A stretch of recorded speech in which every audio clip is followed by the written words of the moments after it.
வணக்கம். பரபரப்பு மீடியா செய்திகளுக்காக நான் நிரோஷன்.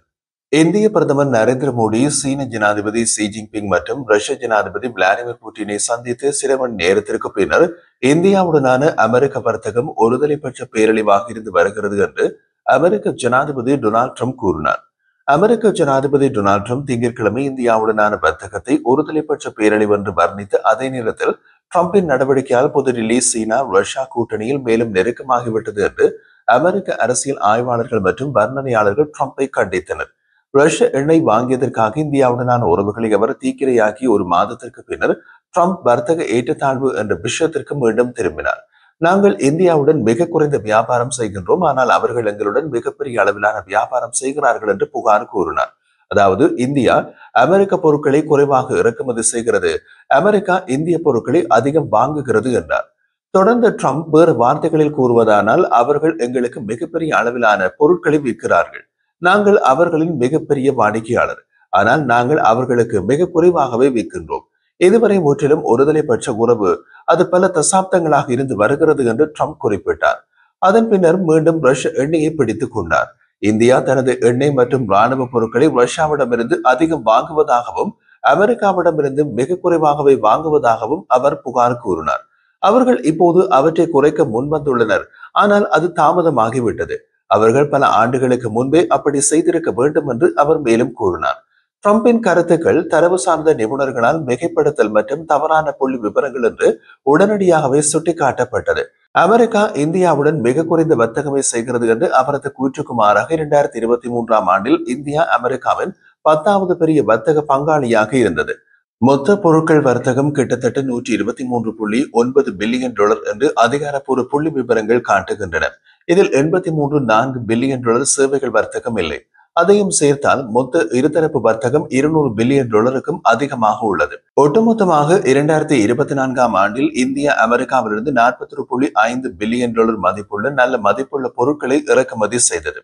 நாங்கள் அவற்றை மிக குறைவாகவே விற்கிறோம் என்று ட்ரம்பின் கூற்றிலிருந்து வெகு தொலைவில் உள்ளது. இதையொட்டி இந்தியா $87.3 பில்லியன் மதிப்புள்ள பொருட்களை ஏற்றுமதி செய்தது. அவர்கள் எங்களுக்கு பெரிய அளவில் விற்கின்றார்கள் என்ற அவரது கூற்றிலிருந்து மீண்டும் வெகு தொலைவில் உள்ளது. ட்ரம்பின் வரிகளால் அமெரிக்காவுக்கான இந்திய இறக்குமதிகள் $87.3 பில்லியன் இருந்து கணிசமாக குறையும் போது இந்தியாவின் அமெரிக்க இறக்குமதிகளும் $41.5 பில்லியன் இருந்து கணிசமாக குறையும் என்பது எளிய கணிதம். அதே நேரத்தில் இந்திய இறக்குமதிக்கு மாற்றீடாக வேறு எங்கிருந்து இறக்குமதி செய்தாலும் அவற்றுக்கு குறைந்தபட்சம் 19% இறக்குமதி வரி விதிப்பு உண்டு. முடிவில் இதன் விளைவு அமெரிக்காவில் வாங்குவோர் 20% அதிகம் விலை கொடுத்து வாங்க வேண்டும். இந்தியா தனது இராணுவ பொருட்களை ரஷ்யாவிடமிருந்து அதிகம் வாங்குகிறது, அமெரிக்காவிடமிருந்து மிக குறைவாகவே வாங்குகிறது என்ற ட்ரம்பின் புகாரும் உண்மையிலிருந்து வெகு தொலைவிலேயே உள்ளது. ஒரு தசாப்தத்திற்கு முன்பு 75% இருந்த இந்தியாவின் ரஷ்ய ராணுவ வாங்குதல் இப்போது 35% குறைந்துள்ளது. பிரான்ஸ் 28% உயர்ந்து 2வது பெரிய சப்ளையராக மாறியுள்ளது. பரிவர்த்தனை கால அளவை பொறுத்தது இஸ்ரேலும் அமெரிக்காவும் 3வது இடத்திற்கு போட்டியிடுகின்றன. புதுடில்லி 2020 முதல் அமெரிக்காவிலிருந்து $12 பில்லியன் அதிகமான ஆயுத வாங்குதல் ஒப்பந்தங்களை செய்துள்ளது.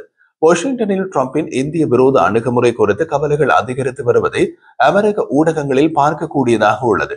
ட்ரம்ப் இந்தியாவை அந்நியப்படுத்துவதாகவும் சீனாவுடனான இந்தியாவின் மோசமான உறவுகளை மறுபரிசீலனை செய்ய கட்டாயப்படுத்துவதாகவும் அதே நேரத்தில் ரஷ்யாவுடனான அதன் உறவை மேலும் வலுப்படுத்துவதாகவும் அமெரிக்க அரசியல் ஆய்வாளர்கள் கூறியுள்ளனர். சீனாவின் தியான்ஜினில் நடைபெறும் SCO உச்சி மாநாடு பற்றிய செய்திகளால் இன்று அமெரிக்க ஊடகங்கள் நிரம்பியுள்ளன. பிரதமர் மோடிக்கும் சீன ஜனாதிபதி ஷி ஜின்பிங்குக்கும் ரஷ்யாவின் புட்டினுக்கும் இடையிலான சூடான அதிர்வுகளை அடிப்படையாக கொண்டு ஆய்வு செய்யாத அமெரிக்க செய்தி ஊடகமே கிடையாது. உதாரணமாக அமெரிக்க ஊடகம் NBC நியூஸ் பின்னிருக்கையில் அமர்ந்து கைகளை பிடித்துக் கொண்டு கட்டிப்பிடித்துக் கொண்டு புட்டினும் மோடியும் அவர்களை விருந்தினராக அழைத்த சீன தலைவர் ஷி ஜின்பிங்கும் சேர்ந்து வாஷிங்டனை தலைகளாக மாற்றும் விதத்தில் ஒரு காட்சியினை நடத்தினார்கள் என்று தெரிவித்துள்ளது. மூவரின் அரவணைப்பில் கால அளவு மற்றும் நேரத்தை புறக்கணிக்க முடியாது என்று NBC நியூஸ் மேலும் கூறியது. வாஷிங்டன் போஸ்ட் ஆசிரியர் குழு எழுதிய ஆசிரியர் தலையங்கத்தில் சீனாவை எதிர்கொள்ள ஒரு பலதரப்பு கூட்டணியை வலுப்படுத்த ஒரு பெரிய தந்திரோபாயத்தை உருவாக்குவதை விட ஒவ்வொரு இருதரப்பு உறவிலிருந்து முடிந்தவரை அதிக ஏற்படுத்துவதற்கு அமெரிக்க ஜனாதிபதி முன்னுரிமை அளித்துள்ளதாக தெரிகிறது என்று குறிப்பிடப்பட்டுள்ளது. அமெரிக்க ராஜாங்க அமைச்சு இந்திய உறவுகளை மீட்க பெரும் முயற்சி ஒரு பக்கமாக செய்து கொண்டிருக்கும் மறுபக்கத்தில் ட்ரம்பின் சமீப கால கோபம் வெளியாகி உள்ளது. மோடி புட்டின் சந்திப்புக்கு சில நிமிடங்களுக்கு முன்பு அமெரிக்க ராஜாங்க செயலாளர் மார்க்கோ ரூபியோ இந்தியா பற்றிய தனது கருத்தினை வெளியிட்டார். இந்தியாவை அமெரிக்காவின் 21வது நூற்றாண்டின் மிக நெருக்கமான உறவாக அவர் குறிப்பிட்டார். வர்த்தகம், எரிசக்தி, பாதுகாப்பு மற்றும் உலகளாவிய அரசியல் சீரமைப்புகள் ஆகியவற்றில் தொடர்ந்து வேறுபாடுகள் இருந்த போதிலும் புதுடில்லியை கவர அமெரிக்கா தொடர்ந்து முயற்சிப்பதை அவர் சுட்டிக்காட்டினார். அவர் மேலும் தெரிவித்த போது, அமெரிக்காவுக்கும் இந்தியாவுக்கும் இடையிலான கூட்டணி தொடர்ந்து புதிய உயரங்களை எட்டுகிறது என்றார். அந்த உயரத்தில் இருந்து கீழே இழுத்து வீழ்த்த ட்ரம்ப் என்ற ஒருவர் இருக்கிறார் என்பது அமெரிக்க ராஜாங்க அமைச்சர் மார்க்கோ ரூபியோவுக்கு சற்று தாமதமாகவே தெரிய வந்திருக்கும். புதுடில்லியில் உள்ள அமெரிக்க தூதரகம் உடனடியாகவே ரூபியோவின் கருத்துக்களை ஒரு அறிக்கை வடிவில் வெளியிட்டு இந்த நீடித்த கூட்டணியின் தூண்களாக புதுமை, தொழில் முனைவோர், பாதுகாப்பு ஒத்துழைப்பு மற்றும் மக்கள் உறவுகளை வலியுறுத்துவதாக குறிப்பிட்டது. ஆனால் பிரச்சனை என்னவென்றால், அமெரிக்க ராஜாங்க அமைச்சோ அல்லது புதுடில்லியில் உள்ள அமெரிக்க தூதரகமோ ட்ரம்பின் வாயை மூட வைக்க முடியாது. அமெரிக்காவில் கிட்டத்தட்ட அனைத்து துறைகளிலும் ஈடுபட்டுள்ள ராஜதந்திரிகளும் அதிகாரிகளும் பில்லியன் கணக்கான அமெரிக்க வர்த்தகங்களை ட்ரம்பின் கோபத்திலிருந்து தடுக்க முயற்சிக்கின்றனர். ஆனால் ட்ரம்ப் தனது தினசரி தாக்குதல்களுடன் அனைத்து நாடுகளுடனும் உள்ள அமெரிக்க உறவுக்கு தொடர்ந்து தீ வைத்துக் கொண்டிருப்பதாக தெரிகிறது. ட்ரம்பின் முதல் பதவிக்கால தேசிய பாதுகாப்பு ஆலோசகர் ஜான் போல்டன் போன்ற முன்னாள் அதிகாரிகளை வெள்ளை மாளிகையிலிருந்து வெளிப்படும் ராஜதந்திர ஒழுக்கமின்மையை விமர்சித்துள்ளனர். ஆனால் இது மேலே இருந்து, அதாவது ஜனாதிபதி ட்ரம்பிலிருந்து வருவதால் அமெரிக்க உறவுகள் கெடுவதை அமெரிக்காவில் யாராலும் தடுக்க முடியாமல் உள்ளது. ட்ரம்ப் இன்னமும் 3.25 ஆண்டுகளில் வெள்ளை மாளிகை விட்டு வெளியேறிய பின் அமெரிக்காவின் பழைய உறவுகளை மீட்டுக் கொள்வதற்கு தசாப்தங்கள் எடுக்கலாம். அமெரிக்காவால் நீண்ட காலமாக தந்திரோபாய கூட்டாளியாகவும் பிராந்தியத்தில் சீனாவின் செல்வாக்கை கட்டுப்படுத்தும் கூட்டாளியாகவும் பார்க்கப்பட்டு இந்தியாவுடனான உறவுகளை பாதித்ததற்காக பல்வேறு தரப்பினரிடமிருந்து விமர்சனங்கள் எழுந்ததை தொடர்ந்து ட்ரம்ப் மீண்டும் இந்தியாவை நோக்கி கத்தியை சுழற்ற தொடங்கியுள்ளார். கடந்த மாதம் அமெரிக்க நாடாளுமன்ற வெளியுறவு குழுவினர் உள்ள ஜனநாயக கட்சியினர் இந்தியாவை அமெரிக்காவிடமிருந்து தனிமைப்படுத்தி அமெரிக்கர்களை காயப்படுத்தி இந்த செயற்பாட்டில் அமெரிக்கா இந்திய உறவை நாசப்படுத்தியதற்காக ட்ரம்பை தாக்கினார்கள். ரஷ்ய எண்ணெயை மிகப்பெரிய அளவில் இறக்குமதி செய்யும் நாடுகளில் ஒன்றான சீனா இதே போன்ற தண்டனையை எதிர்கொள்ளவில்லை என்பதையும் அவர்கள் சுட்டிக்காட்டினார்கள். உண்மையில் இது உக்ரைனை பற்றியது அல்ல என்றும் கூறினார்கள். புட்டின் மற்றும் ஷி ஜின்பிங்கால் உடனான மோடியின் தொடர்புகளை பார்க்க ட்ரம்புக்கு கோபம் அதிகரித்துக் கொண்டே போகும். ட்ரம்ப் சீனா மீது வரி விதிப்பை அறிவித்துவிட்டு சீன ஜனாதிபதி ஷி ஜின்பிங் என்னை தொலைபேசியில் அழைத்து பேசினால் வரி விதிப்பை மறுபரிசீலனை செய்யலாம் என்றார். பெய்ஜிங்கில் இருந்து வாஷிங்டனுக்கு தொலைபேசி அழைப்பு போகவில்லை. வாஷிங்டனில் இருந்து போன ட்ரம்பின் தொலைபேசி அழைப்பு கோரிக்கையும் பெய்ஜிங்கால் நிராகரிக்கப்பட்டது. அதே போல ட்ரம்பிடமிருந்து மோடிக்கு போன 4 தொலைபேசி அழைப்புகள் கோரிக்கையும் புதுடில்லியால் நிராகரிக்கப்பட்டன. வெள்ளை மாளிகைக்கு வருமாறு மோடிக்கு விடுக்கப்பட்ட அழைப்பு 2 தடவைகள் நிராகரிக்கப்பட்டன. மறுபக்கத்தில் உக்ரைன் விஷயத்தில் ட்ரம்ப் கூறிய எதையும் புட்டின் கேட்கவில்லை. அதனால் புட்டினையும் திட்டி தீர்த்தார் ட்ரம்ப். ட்ரம்பின் இந்த ராஜதந்திர குளறுபடியின் மையத்தில் இந்தியா ரஷ்ய எண்ணெய் வாங்குவது தொடர்பாக வாஷிங்டனுக்கும் புதுடில்லிக்கும் இடையே தொடர்ந்து வரும் பதற்றம் உள்ளது.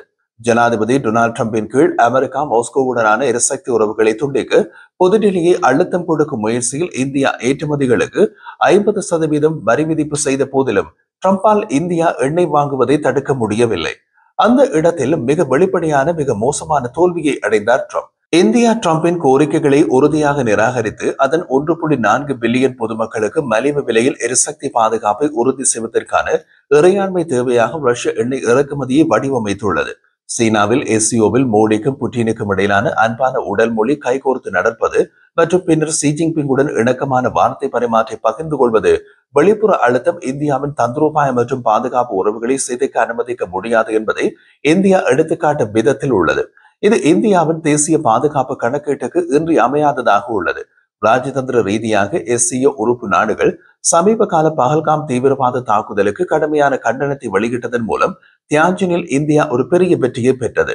தீவிரவாதத்திற்கு எதிரான போராட்டத்தில் இரட்டை தரநிலைகளை ஏற்றுக்கொள்ள முடியாதவை என்ற மோடியின் நீண்டகால கூற்றி எதிரொலிக்கும் விதத்தில் அந்த கூட்டு கண்டனம் வெளியானது. பிரதமர் ஷெஹ்பாஸ் ஷெரீப் பிரதிநிதித்துவப்படுத்தும் பாகிஸ்தான் இந்த பிரகடனத்தை அங்கீகரிக்க வேண்டியிருந்தது என்பது பலதரப்பு அரங்கில் ஒரு குறிப்பிடத்தக்க இந்திய சாதனையாக கருதப்படுகிறது. அதே நேரத்தில் எஸ்சிஓவில் இறுதி பிரகடனம் தெற்காசியாவை தாண்டி ஈரான் மீதான சமீபகால அமெரிக்க இஸ்ரேலிய கூட்டு ராணுவ தாக்குதல்களை சர்வதேச சட்டம், மாநில இறையாண்மை மற்றும் ஐநா சாசனத்தின் மீறல்களாக கண்டித்தது. வாஷிங்டனின் நடவடிக்கைகளுக்கு இந்த கூர்மையான கண்டனம் மேற்கத்திய தலையீடு என அவர்கள் கருதும் விஷயங்களுக்கு எதிராக யுரேசிய சக்திகளிடையே வளர்ந்து வரும் சீரமைப்பை காட்டுகின்றது.